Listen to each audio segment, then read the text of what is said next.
बहुत समय पहले की बात है। एक घने जंगल के किनारे एक बड़ा बरगद का पेड़ था। उस पेड़ पर कई तरह की चिड़िया रहती थी।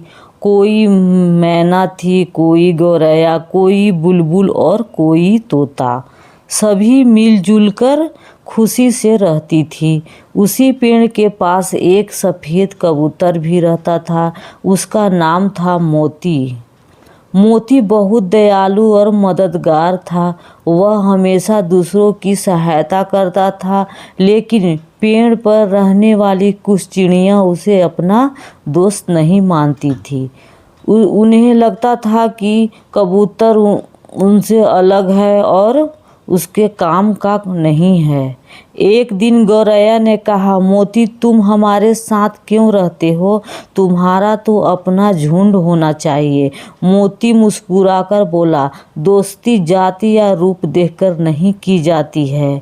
मैं तुम सबका अपना परिवार मानता हूँ। चिड़िया उसकी बात सुनकर हंसने लगी, लेकिन मोती ने कभी बुरा नहीं माना।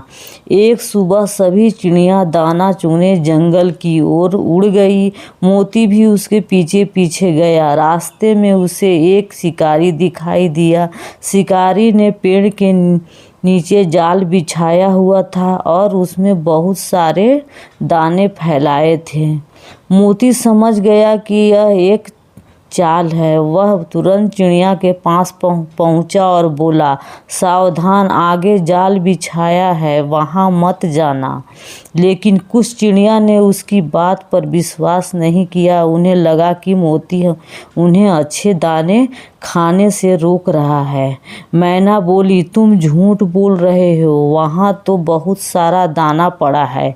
यह कहकर कई चिड़िया नीचे उतर गई। जैसे ही उन्हें दाना चुगना शुरू किया, वे शिकारी के जाल में फंस गई। अब सभी चिड़िया घबरा गई। वे जोर जोर से पंख फड़फड़ाने लगी। शिकारी दूर से उसकी ओर दौड़ता हुआ आने लगा।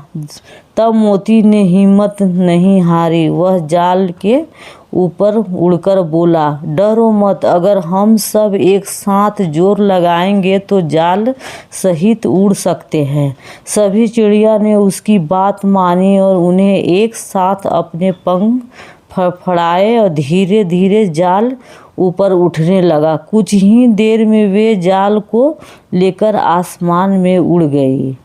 शिकारी यह देखकर हैरान रह गया।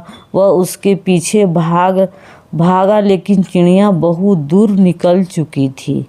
मोती उन्हें अपने एक मित्र चूहे के बिल के पास ले गया। चूहे का नाम चुन्नू था। चुन्नू ने अपने तेज दांतों से जाल को काटना शुरू किया। थोड़ी देर में पूरा जाल काट गया और सभी चिड़िया आज़ाद हो गई। अब सभी चिड़िया बहुत खुश थी। उन्हें अपनी गलती का एहसास हो चुका था। गौरैया ने शर्माते हुए कहा, मोती, हमने तुम्हारी बात नहीं मानी और तुम्हारा मजाक भी उड़ाया। अगर तुम न होते तो आज हम सब शिकारी के हाथ लग जाती। मैना ने कहा, तुम सचमुच हमारे सच्चे मित्र हो। मोती मुस्कुराया और बोला, सच्चा दोस्त वही होता है जो मुश्किल समय में साथ दे। उस दिन के बाद सभी चिड़िया मोती को अपना सबसे अच्छा दोस्त मानने लगी। वे उसके साथ मिलकर रहने लगी। अब कोई भी उसकी बात का मजाक नहीं उड़ाता था। कुछ दिन बाद जंगल में भयंकर गर्मी पड़ने लगी। तालाब सूखने लगे और पक्षियों को पानी नहीं मिल रहा था। तब मोती ने सभी चिड़ियों को साथ लेकर एक पुराने कुएं के पास पानी खोजा। उसने छोटे पत्तों में पानी भरकर कमज़ोर पक्षियों तक पहुंचाया। उसकी दया और समझदारी देखकर जंगल के सभी पक्षी उसकी प्रशंसा करने लगे। धीरे धीरे मोती पूरे जंगल में मित्रता और सहयोग का प्रतीक बन गया। सभी पक्षी मिलकर रहने लगे और एक दूसरे की मदद करने लगे। जंगल में खुशियाँ लौट आई। एक दिन जंगल के राजा शेर ने सभी पक्षियों को बुलाया और कहा, मोती ने हमें सिखाया है कि एकता और मित्रता में बहुत शक्ति होती है। हमें हमेशा मिलजुल कर रहना चाहिए। सभी पक्षी ने खुशी से ताली बजाई और मोती का सम्मान किया। उस दिन से मोती केवल एक कबूतर नहीं रहा, बल्कि पूरे जंगल की दोस्ती का प्रतीक बन गया।